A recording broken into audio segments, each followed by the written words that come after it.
Hello बच्चों, नमस्कार। मैं राहुल आपका अपने YouTube चैनल अपडेट एग्जाम पर स्वागत करता हूं। बच्चों, आज हम पढ़ेंगे कक्षा 10 का गणित, जिसमें हम पढ़ने वाले मोस्ट इम्पोर्टेंट बहुविकल्पीय प्रश्न जो बोर्ड में पूछे गए हैं।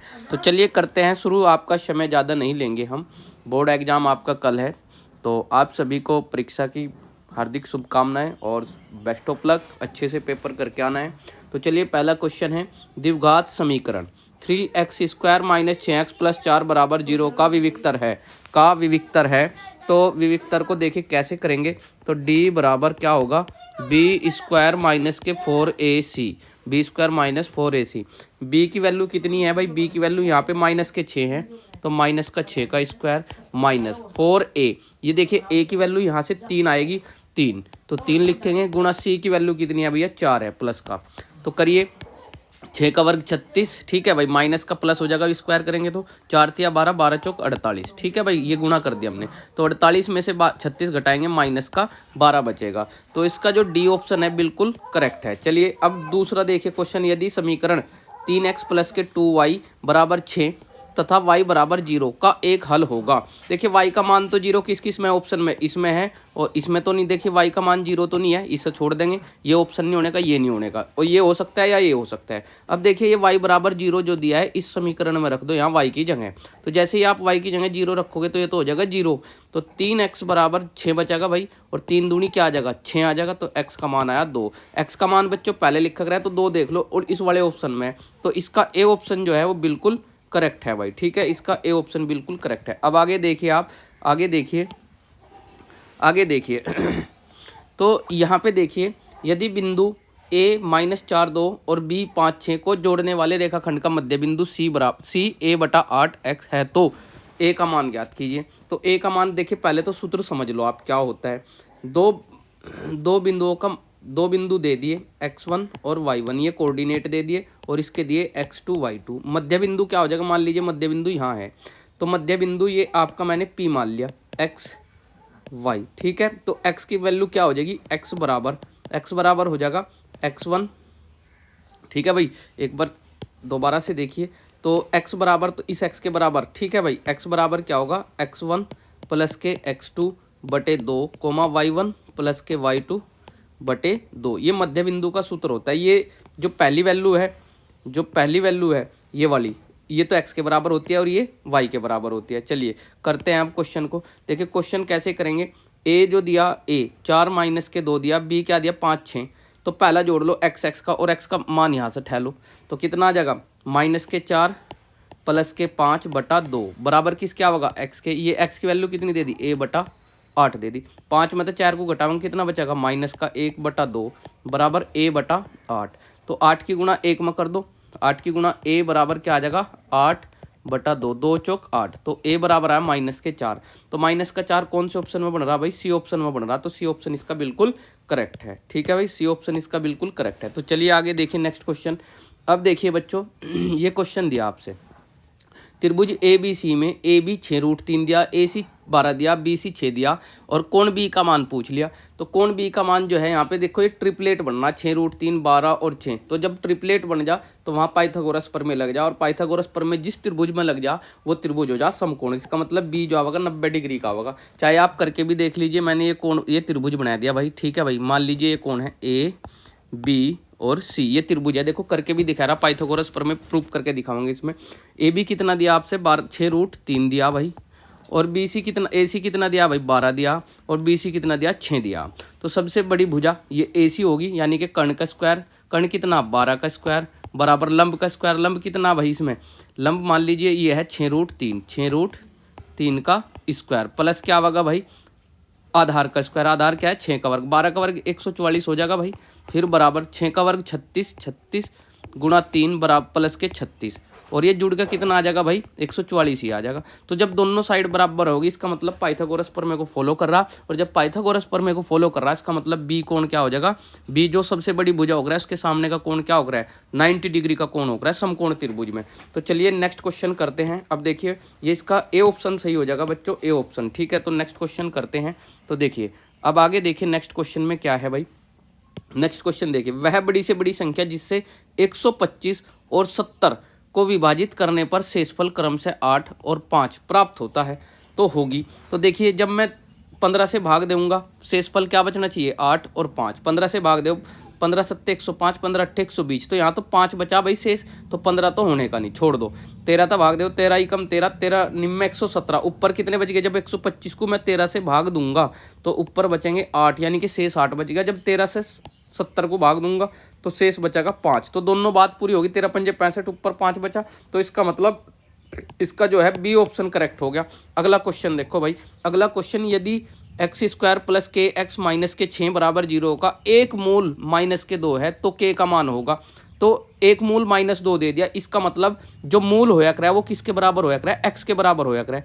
ये एक्स का मान दे दिया -2, तो एक्स का मान कहाँ रख देंगे, समीकरण में रख दो, जहाँ एक्स है वहाँ -2 रख दो। चलो रखो, माइनस का 2 का स्क्वायर प्लस के जू का तो -2 -6 बराबर 0। ठीक है भाई, 2 का वर्ग कितना आ जाएगा 4, माइनस के 2 के आ जाएगा माइनस के 6 बराबर 0। तो 6 में से 4 को घटाओगे कितना बचेगा, 6 में से 4 को घटाओ भाई, 6 में से 4 को घटा देंगे कितना बचेगा, माइनस का 2 -2 के बराबर 0। तो -2 के बराबर ये उधर जाएगा प्लस का हो जाएगा, के बराबर आ जाएगा -1, 2 से 2 कट जाएगा ना तो -1 बचेगा के का मान। तो देखो कौन से ऑप्शन में, सी ऑप्शन इसका बिल्कुल करेक्ट है भाई, सी ऑप्शन। ठीक है भाई, चलिए आगे देखिए नेक्स्ट क्वेश्चन में इसको रब कर देता हूँ भाई, और आप भी प्रैक्टिस करना, खुद पेन कॉपी लगा उठा करके इनकी प्रैक्टिस करना बच्चों, फटाफट करने हैं। ठीक है, क्योंकि वहाँ इतना समय नहीं मिलेगा आपको, बहुविकल्प में इतना समय नहीं लगाना आपको। चलिए आगे देखिए, अब यदि समचतुर्भुज के विकर्णों की लंबाई 12 सेंटीमीटर और 16 सेंटीमीटर है तो समचतुर्भुज की भुजा की लंबाई होगी। तो समचतुर्भुज पूछ रहा हूँ, समचतुर्भुज देखिए बना लीजिए, समचतुर्भुज बनाइए। ये एक समचतुर्भुज बना लिया मैंने, ठीक है भाई, और इसके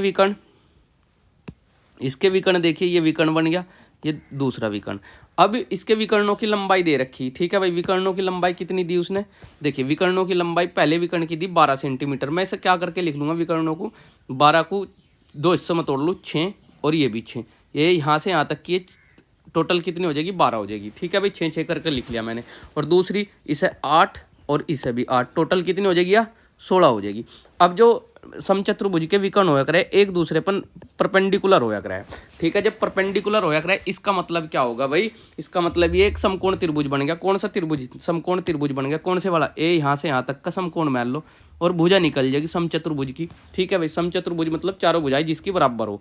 तो ये मान लीजिए ए है, तो अब देखो इसमें ये त्रिभुज मान लो ए बी सी, ये ए बी सी क्या बन गया, एक त्रिभुज बन गया। और कौन सा त्रिभुज, समकोण त्रिभुज। समकोण त्रिभुज में क्या लग जाए, कर्ण का स्क्वायर बराबर लंब का स्क्वायर प्लस के आधार का स्क्वायर। कर्ण कितना है, ए का स्क्वायर बराबर लंब कितना है, 8 का वर्ग प्लस के आधार कितना, 6 का वर्ग। ठीक है बच्चों, ये 64 आ जाएगा भाई, प्लस के 36, ये कितना हो गया, 100 हो गया। और 100 पे ए से क्या चले जाएगा, रूट चले जाएगा, तो ए का मान आएगा 10 सेंटीमीटर। कौन से ऑप्शन में, 10 सेंटीमीटर, बी ऑप्शन में भाई। ठीक है, बी ऑप्शन इसका बिल्कुल करेक्ट हो गया। अब आगे चलिए नेक्स्ट क्वेश्चन। अब देखिए नेक्स्ट क्वेश्चन में क्या है भाई, नेक्स्ट क्वेश्चन, साइन थीटा बराबर है कोस थीटा, जो थीटा का मान है 0 से 90 के बीच में है, तो थीटा का मान बताइए। तो साइन और कोस कब बराबर होते हैं बच्चों, जब थीटा का मान 45 हो। आपने सारणी में भी पढ़ा होगा, साइन 45 का मान भी कितना होता है, 1/√2, और साइन कोस 45 का मान भी 1/√2। तो दोनों 45 पर बराबर हो गया साइन और कोस, तो इसका मान क्या हो जाएगा, 45। ठीक है बच्चों, तो देखिए वैसे भी सोल्व करा देता हूँ मैं इसको थोड़ा सा रफ करके ना, इधर से ये देखिए इधर करा देता हूँ। ठीक है, यहाँ पे सोल्व भी करा दूंगा, कैसे सोल्व कर सकते हो आप इसे, और डायरेक्ट अगर याद रख सकते हो तो डायरेक्ट भी याद रख सकते हो आप इसको। चलिए अब देखिए कैसे करेंगे इसको। ये हमारे पास जो है भाई, हमारे पास जो है साइन थीटा बराबर क्या दिया भाई, साइन थीटा बराबर दिया कोस थीटा, और साइन थीटा जो का तो रहेगा भाई, कोस थीटा को क्या लिख सकते हैं, साइन 90 माइनस के थीटा। ठीक है भाई, साइन से साइन कट गया, थीटा बराबर कितना आ गया, 90 माइनस थीटा। थीटा को इधर लाएंगे जुड़ जाएगा, कितना हो जाएगा 2 थीटा 90, तो 2 से 1 कट गया, थीटा बराबर आ गया 45। थीटा की वैल्यू कितनी आई, 45, तो 45 डिग्री इसका आंसर आएगा। अब आगे देखो नेक्स्ट क्वेश्चन, थोड़ा सा इसको रब कर देता हूँ। ठीक है, अब ऐसे भी इसको क्वेश्चन को कर सकते हो, तो इसका कौन सा ऑप्शन रहा भाई, बी ऑप्शन इसका बिल्कुल करेक्ट है भाई। ठीक है, चलिए अब देखिए संख्या 144, संख्या 144 के अभाज्य गुणनखंडों के घातों का योगफल होगा। तो 144 के क्या करेंगे भाई, 144 के गुणनखंड कर लेंगे, 2 सत्ते 14, 2 दूनी 4, फिर 2 तक काट लेंगे, 2 3 6, 2 6 12, 2 एकम 2, 2 अट्ठे 16, 2 नम 18। ठीक है भाई, और 2 2 चौक 8, नहीं गलत हो गया भाई, यहाँ पे देखिए दोबारा 3 से काटेंगे इसको, 3 तिया 9, 3 तिया 9, 3 तिया 3 एकम 3। तो देखिए 2 कितनी बार आया भाई, 2 कितनी बार आया, 1 2 3 4, 2 को 4 बार लिखोगे गुणा में तो 2 की घात 4, फिर 3 को 2 बार लिखोगे 3 की घात 2, तो ये इसके अभाज्य गुणनखंड है। अब जो इनकी पावर आई, इनकी जो पावर आई इनकी जो पावर आई 4 आई और 2 आई, 4 प्लस के 2, 4 प्लस के 2 बराबर कितना आ जाएगा 6। तो इनके जो पावर का योग है वो कितना आया, 6 आया बच्चों। तो 6 इसका सी ऑप्शन बिल्कुल करेक्ट है। अब देखिए बच्चों नेक्स्ट क्वेश्चन देखिए, नेक्स्ट क्वेश्चन चलिए नेक्स्ट क्वेश्चन देखिए। अब 10वें क्वेश्चन पे आ गए हम, बिंदु -3 5 की वाई अक्ष से दूरी होगी। तो देखिए ये एक एक्स अक्ष हो गया, ये वाई अक्ष हो गया, ये एक्स डैश हो गया, ये वाई और ये वाई डैश हो गया। चलिए अब बिंदु पहले एक्स अक्ष पे कितना जाना आपने, -3, 1 2 3, तो ये आ गया आपका -3, 0। ठीक है भाई।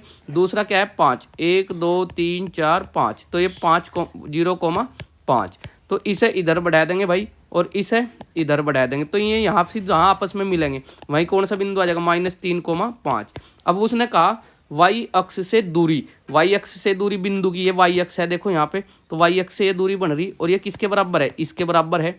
तो जब इसके बराबर है तो ये -3 है यहाँ से यहाँ तक की, तो ये भी -3 हो जाएगी। तो -3 इसका मतलब ए ऑप्शन इसका बिल्कुल करेक्ट है। अब अगला क्वेश्चन देखिए, sin 11वां क्वेश्चन, cos 15 75, sin 15 बटे cos 75। और बच्चों यहाँ पे ध्यान रखना है, इस क्वेश्चन की ट्रिक क्या है, अगर 15 और 75 को जोड़ के यहाँ अगर इन दोनों कोणों को जोड़कर 90 आ जा, दोनों को 15 और 75 को जोड़ेंगे 90 आ जाएगा। जब 90 बन जाएगा तो समझ लो इसका मान 1 होगा। कौन सा ऑप्शन है, ए ऑप्शन है। चलिए आगे देखिए नेक्स्ट क्वेश्चन। अब देखिए नेक्स्ट क्वेश्चन देखिए बच्चों, ये क्वेश्चन देखिए, निम्नलिखित सारणी का माध्य ज्ञात करना आपने। इसका माध्य देखिए डी ऑप्शन रहेगा इसका भाई, ठीक है। चलिए आगे देखिए, इसको आप खुद करेंगे, मतलब आसानी है। आपको क्या निकालना, XI निकालना और फिर आपको ये FI हो जाएगा आपका, XI गुणा FI। ठीक है भाई, यहाँ से जो भी आएगा समेसन निकालना इसका। ठीक है भाई, चलिए आगे देखिए नेक्स्ट क्वेश्चन। अब ये देखिए 3 कोट थीटा बराबर 4, 3 कोट थीटा, 3 कोट तो जू का तो रहेगा, कोट थीटा बराबर 4/3 आ जाएगा। और ये हो जाएगा आधार बटे लंब, आधार बटे लंब, आधार की वैल्यू 4 है और लंब की वैल्यू 3 है। तो ये पाइथागोरस एक वो बना लो समकोण त्रिभुज। ठीक है भाई, आधार कितना है 4 है, लंब कितना है 3 है, तो हमें ये निकालना। और ये आ जाएगा ट्रिपलेट से 3 और 4, तो 5, 3 और 4 5 का ट्रिपलेट बना कर है भाई ये। तो आपके पास ये भी आ गया, चाहे आप पाइथागोरस प्रमेय लगा लोगे आप, मुझे पता है अब इतना मतलब आप स्ट्रॉन्ग हो गए। ठीक है, चलिए अब कोसेक थीटा की वैल्यू पूछ रहा, तो कोसेक थीटा बराबर क्या होता है, कोसेक थीटा बराबर कर्ण बटे लंब होता है। क्या होता है, कर्ण बटे लंब। कर्ण कितना है भाई 5 है, लंब कितना है भाई 3 है, तो 5/3, सी ऑप्शन इसका बिल्कुल करेक्ट है। चलिए यदि दो गोलों के आयतनों का अनुपात 27 64 हो तो पृष्ठीय क्षेत्रफलों का अनुपात। देखिए आयतनों का अनुपात क्या होता है आयतन क्या होते हैं, गोलों के आयतन, पहले गोले का आयतन 4/3 पाई R1 का क्यूब। ठीक है भाई, दूसरे गोले का 4/3 पाई R2 का क्यूब। ठीक है भाई, बराबर 27/64 दे दिया, तो 4 पाई तो ये कट गया भाई, है ना, ये कट गया। तो क्या बचा आपके पास, R1/R2 का होल क्यूब बराबर 27/64। इससे क्या चले जाएगा, उधर रूट चले जाएगा। R1/R2 बराबर 27/64। बाहर क्या आ गया भाई, 3 का घनमूल क्या होता, 27 का घनमूल 3, 64 का घनमूल 4, तो 3 R1 का मान तो आएगा आपके पास 3 और R2 का मान आएगा आपके पास 4। तो उसने क्या, पृष्ठीय क्षेत्रफलों का अनुपात, पृष्ठीय क्षेत्रफलों का अनुपात यहाँ देखिए क्या होता है भाई, 4 पाई R²। और गोले का पृष्ठीय क्षेत्रफल 4 पाई R² पहले का, और दूसरे का क्या आ जाएगा 4 पाई R2 का स्क्वायर। पाई से पाई कट जाएगा 4 पाई से। अब क्या बचा, R1/R2, ये R1/R2 यहाँ लिख लेता हूँ भाई मैं, है ना। यहाँ पे देखिए आप, यहाँ पे देखिए तो क्या होगा भाई, R1/R2 का होल स्क्वायर बराबर, R1 कितना 3 है 4, तो 3 का वर्ग कितना आ गया 9/16। 9:16 कौन से ऑप्शन में है भाई, ए ऑप्शन है इसका बिल्कुल करेक्ट है भाई, ए ऑप्शन। ठीक है भाई, तो ए ऑप्शन इसका बिल्कुल करेक्ट हो गया भाई। चलिए आगे देखिए नेक्स्ट क्वेश्चन करते हैं। चलिए ठीक है भाई, नेक्स्ट क्वेश्चन देखिए बच्चों।